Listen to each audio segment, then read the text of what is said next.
Hello, मी सायली तुमचे स्वागत करते एका नवीन व्हिडिओमध्ये। कसे आहात सगळे? मस्त रहा, स्वस्थ रहा। आजचा दिवस तुम्हाला खूप चांगला जावो। आज मी तुमच्याशी शेअर करत आहे एक छानशी अशी रेसिपी। जी रेसिपी आहे ती कुठली पदार्थाची वगैरे रेसिपी नाहीये, ती आहे हेअर ऑइलची रेसिपी। चला तर मग व्हिडिओ पूर्ण पहा आणि तुम्हाला जर माझे व्हिडिओ आवडत असेल तर एक लाईकही नक्की करा आणि तुमचा अभिप्रायही कमेंट्स बॉक्समध्ये कळवा की तुम्हाला व्हिडिओ कसे वाटतात ते। आणि चॅनलवर नवीन असाल तर नक्की सबस्क्राइब करा। तर इथे जे आहे मी बनवत होते बटाटे वडे आणि आमचा शक्यतो कसं असतं आम्ही डेली नाश्ता करत नाही, परंतु जर सुट्टी असेल तर आम्ही जे आहे नाश्त्याचे पदार्थ बनवतो। आज मी इथे बनवलेले होते बटाटे वडे। तर बटाटे वडे सगळे जे आहे आधी व्यवस्थित तळून घेतले। त्यानंतर इथे जे आहे मी जे उरलेलं बेसन होतं त्याचा अशा प्रकारे शेव किंवा बेसनचा जो चुरमुराही म्हणू शकता असा बनवलेला होता। ते शार्वीला नुसतं खायला आवडतं कारण ती काही वडे वगैरे खात नाही, म्हणून शार्वीसाठी जी आहे नुसती अशी तर शेव काढलेली होती, क्रिस्पी अशी शेव। तर छानसे असे टेस्टी बटाटे वडे झालेले होते। सगळ्यांनी जे आहे नाश्ता केला आणि नाश्ता केल्यानंतर जे आहे किचन वगैरे सगळं आवरून घेतलं। त्यानंतर इथे मी आलेली होती बाल्कनीमध्ये। तर ही जी आहे बेडरूमची बाल्कनी आहे, इथे जे आहे आम्ही कपडे सुकवतो। तर कपडे सुकवण्यासाठी मी जे आहे असं स्टँड लावून घेतलेलं आहे, जेणेकरून जेव्हा आपल्याला कपडे वाळू घालायचे असतात त्यावेळी आपण हे स्टँड जे आहे असं खाली घ्यायचं आणि जे काही आपले ओले कपडे आहेत सुकवायचे आहेत ते कपडे स्टँडवर अशा प्रकारे जे आहे आपण सर्व कपडे जे आहे टाकून घ्यायचे। आणि त्यानंतर पुन्हा जे आहे एकदा का कपडे टाकून घेतले सगळे की पुन्हा जे आहे हे जे स्टँड आहे ते आपल्याला असं खाली ओढून वरती घ्यायचं आहे। आणि इथे जे आहे एक दोरी लावलेली असते, त्या दोरीच्या साहाय्याने हे जे आहे स्टँड जे आहे वर जातं आणि एक खिळ्यामध्ये किंवा एक साईडला मध्ये आपण जे आहे असं अडकून द्यायचं, जेणेकरून व्यवस्थित कपडे सुकतात। हे खूप इझी आहे, इझी टू हँडल आहे। शार्वीच्या वेळी प्रेग्नेंट होते त्यावेळी मी हे स्टँड लावलेलं होतं।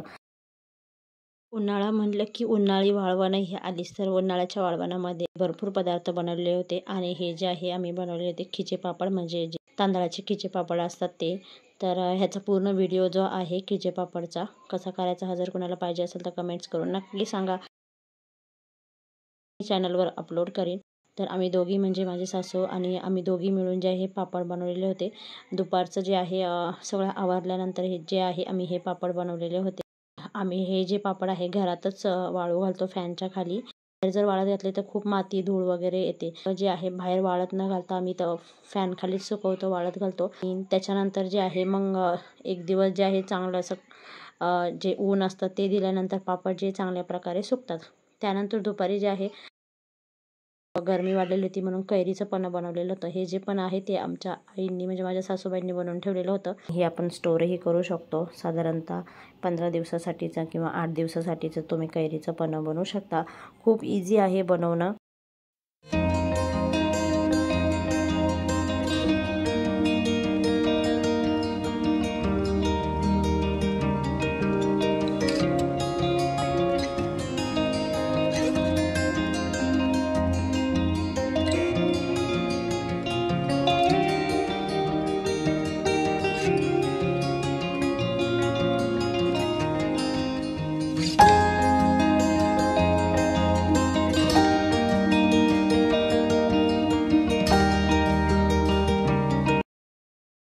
हे जे आहे आमच्या घराची मागची बाजू आहे, इथे आम्ही थोड्याफार प्रमाणात झाडे लावलेली आहे आणि मला जे आहे हेअर ऑइलसाठी कोरफड हवं, कोरफड जे आहे इथूनच घेतले। तर मी दाखवते थोडक्यात तुम्हाला इथे कुठले कुठले झाडे आहेत। तर इथे जे पाहू शकता हे मोगऱ्याचं झाड आहे, सध्या ह्याला फुलं येत नाही। त्याच्या शेजारीच जास्वंदाचं झाड आहे आणि शेजारी पाहू शकता मनी प्लांट। कोरफडही आम्ही भरपूर प्रमाणात लावले, 2-3 ठिकाणी लावलेले आहेत। कोरफडच्या शेजारी तुम्हाला इथे वेड्याच्या पानाचं झाड दिसते, सध्या त्याला पानं खूप कमी आहेत। संध्याकाळी जे आहे वेळ झाली होती चहाची, मग चहा वगैरे मस्त असा चहा घेतला। त्यानंतर जे आहे थोडंसं स्किन केअरही करून घेतलं। स्किन केअरसाठी इथे मी फेस मास्क लावलेला होता, तांदळाचं पीठ, मसूर डाळीचं पीठ, त्याचप्रमाणे त्यामध्ये मी टाकलेलं होतं दूध, हळद आणि मध। तर ह्याचा असा फेस पॅक लावलेला होता छानसा। स्किन केअर करणं खूप गरजेचं आहे। तुम्हीही तुमच्या स्किनची नक्की काळजी घ्या, हेअरची, स्किनची, कारण एकदा का वेळ निघून गेली की मग स्किन केअर करूनही काही फायदा होत नाही। त्यामुळं आत्ताच वेळेच्या आधी स्किन केअर करायला सुरुवात करा। दिवस तर पूर्ण कामातच निघून गेला, त्यामुळे संध्याकाळ कशी झाली हे कळलंच नाही। आधी जे आहे मी तर पीठ मळून घेतलं आणि त्यानंतर जे आहे मी तर राईस लावून घेतला। तर मी जे आहे तर जिरा राईस बनवलेला होता. भाजी तसं काही स्पेशल बनवलेलं नव्हतं. त्याच्यानंतर जे आहे मी चपात्याही करून घेतल्या. जे आहे उशीर झाल्यामुळे स्वयंपाकही पटपट करून घेतला आणि जे आहे मला तेल बनवायचं आहे. आता मी तुमच्याशी शेअर करत आहे तेलाची रेसिपी. आज मी तुमच्याशी शेअर करणार आहे हेअर ऑइल. तर जास्वंदाची फुलं आहेत ती साधारणतः 30 जास्वंदाची फुलं असतील. ही जी आहे फुलं सुकलेली आहेत, कारण जी फुलं येतात झाडाला रोज ती आम्ही देवाला वाहतो आणि देवाला वाहिल्यानंतर जी फुलं असतात ती टाकून द्यायची, तर त्याचा असा उपयोग होईल. साधारणतः 30 फुलं असेल ही जास्वंदाची. त्याचप्रमाणे ही जी आहे कोरफड आहे आणि ही कोरफड जी आहे ती आमच्या गार्डनमधलीच आहे. फुलं ही आमच्या गार्डनमध्ये मागं झाड आहे जास्वंदाचं त्याचं आहे. त्याचप्रमाणे मी इथं घेतलेलं आहे जास्वंदाची पानं, कढीपत्त्याची पानं, कांदा जो आहे हा बारीक चिरलेला कांदा आहे, साधारण एक मोठ्या साईजचा कांदा आहे. आणि इथे मी घेतलेले आहे 7 ते 8 आवळे आणि 1 चमचा जे आहे मेथ्या घेतलेल्या आहे. आणि खोबरे तेलामध्ये हे सगळं जे आहे सामान इन्ग्रेडियंट्स वस्तू हे टाकणार आहे त्याच्यामध्ये आणि तेल बनवणार आहे. तुम्हाला जर माझे व्हिडिओ आवडत असतील तर चॅनलला नक्की सबस्क्राईब करा, लाईक करा, शेअर करा आणि कमेंट्स करून नक्की सांगा की व्हिडिओ कसे वाटतात ते. तर आता आपण पाहूया की तेल कसं बनवायचं ते. इथं मी घेतलेलं होतं 500 ml हेअर ऑइल आणि हे जे सर्व इन्ग्रेडियंट्स तुम्ही पाहू शकता थोड्या प्रमाणामध्ये घेतलेले होते. त्यानंतर जे आहे कढईमध्ये हे जे तेल आहे सर्व 500 ml तेल ते छान असं उकळून घ्यायचं आहे. उकळी आल्यानंतरच जे आहे सगळ्यात आधी इथे मी जास्वंदाची फुले टाकली. त्यानंतर इथे मी टाकली जास्वंदाची पाने आणि त्याच्यानंतर जे आहे मी सर्व पदार्थ एक एक करून टाकले. साधारणपणे 15 ते 20 मिनटं जे आहे हे तेल आपल्याला उकळून घ्यायचं आहे. सर्व पदार्थ जे आहे चांगले उकळले की जे आहे आपलं तेल तयार होतं. त्यानंतर हे तेल जे आहे थंड करायचं आहे. पूर्णपणे थंड केल्यानंतरच ह्याला काचेच्या बरणीमध्ये किंवा इतर दुसऱ्या बरणीमध्ये तुम्ही स्टोअर करून ठेवायचं आहे.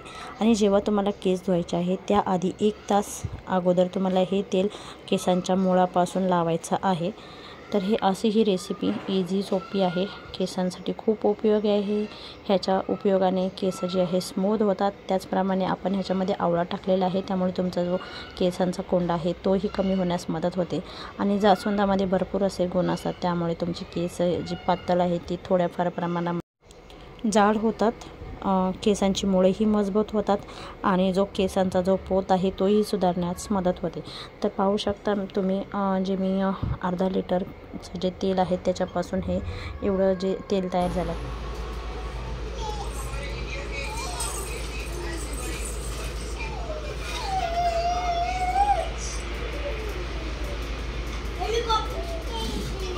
तर असा हा आजचा पूर्ण दिवस बिझी गेला. तर तुम्हाला माझे व्हिडिओ आवडत असतील तर नक्की सबस्क्राईब करा, लाईक करा, शेअर करा आणि कमेंट्स करून नक्की सांगा की तुम्हाला आजचा व्हिडिओ कसा वाटला ते. चला तर मग भेटूया नेक्स्ट व्हिडिओमध्ये. आणि व्हिडिओ पूर्ण पाहिल्याबद्दल थँक्यू सो मच.